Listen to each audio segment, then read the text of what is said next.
విజయనగరం జిల్లా నెల్లిమల్ల నియోజకవర్గంలో మాజీ శాసనసభ్యుడు బడ్డుకొండ అప్పలనాయుడు అధ్యక్షతన కీర్తిశేషులు డాక్టర్ వైఎస్ రాజశేఖర రెడ్డి గారి జయంతి సందర్భంగా మండల వైఎస్ఆర్ కాంగ్రెస్ పార్టీ ఆధ్వర్యంలో కుమిలి గ్రామంలో విగ్రహానికి పూలమాలలు వేసి నివాళులర్పించారు.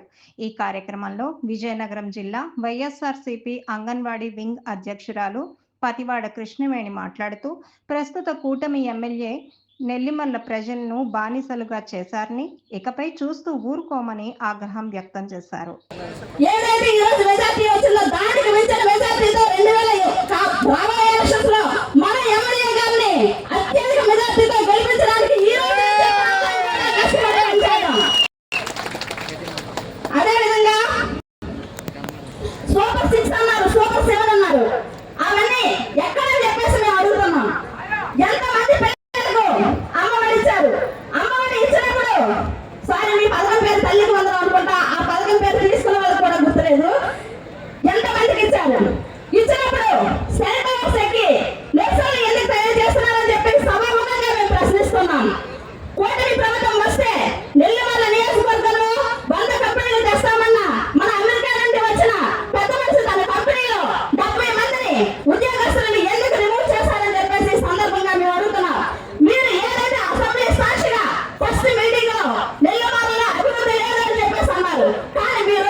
అదే ఈ రోజు లోకం మాధవి ఇంటికి వెళ్ళాలంటే 5 గేట్లు దాటి 6వ గేట్ దగ్గర కూడా ఆవిడ కలుస్తారు, కలవరో తెలియని దుస్థితి ఉంది.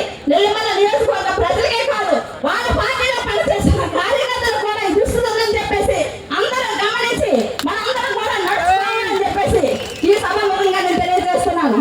అలాగే ఆర్టీసీ బస్సులలో మహిళలకు ప్రయాణం అన్నారు. ఇప్పుడే వచ్చేసి ఒక జిల్లాకే బస్సులు అంటే మనం మన్యం జిల్లాకి వెళ్ళాలంటే మన్యం ముందు రోడ్డు దిగిపోయి తర్వాత వేరే బస్సు డబ్బులు కట్టి ఎక్కాలి. అది మన సూపర్ 6 అమలులో భాగంగా మన కూటమి ప్రభుత్వం ఇస్తున్న మహిళలకు ఉచిత బస్సు. అదేవిధంగా మాట్లాడాలంటే చాలా ఉంది. మన నెల్లిమల్ల నియోజకవర్గంలో కూడా చాలా అవకాశాలు ఉన్నాయి. మేడం, మేమంతా కూడా మీకు ఆస్తులు కూడగట్టుకొని మా మనుషుల్ని బానిసలుగా చేసుకుందాం అనుకుంటే ఇక్కడ నెల్లిమల్లలో ఏ ఒక్క వ్యక్తి కూడా దానికి ఖచ్చితంగా ఒప్పుకోం. మీ కోటని బద్దలు కొట్టి మిమ్మల్ని రోడ్లో పెట్టి చెప్పేసి ఈ సభాముఖంగా తెలియజేస్తున్నాం. అదేవిధంగా మనందరం కూడా కష్టపడి పనిచేద్దాం. మనకి సాక్షాత్ మనకి పత్రిక 1, 2 ఉన్నా కూడా అది రానవ్వరు. కానీ సోషల్ మీడియా ఆయుధం ఉంది, మన ప్రతి ఒక్కరి చేతిలో ఉంది. ఎక్కడ ఏది జరిగినా కూడా మనం వెంటనే సెలవు అందించి దానిని మన ఇన్ఛార్జ్ వద్దకు తీసుకెళ్తే వాళ్ళు దాని మీద ఖచ్చితంగా పోరాటం చేస్తారు. కనుక మీరందరూ సోషల్ మీడియా వేదికగా కూడా చేసుకోవాల్సిందిగా కోరుకుంటున్నాం. Thank you very much. ముఖ్యంగా నా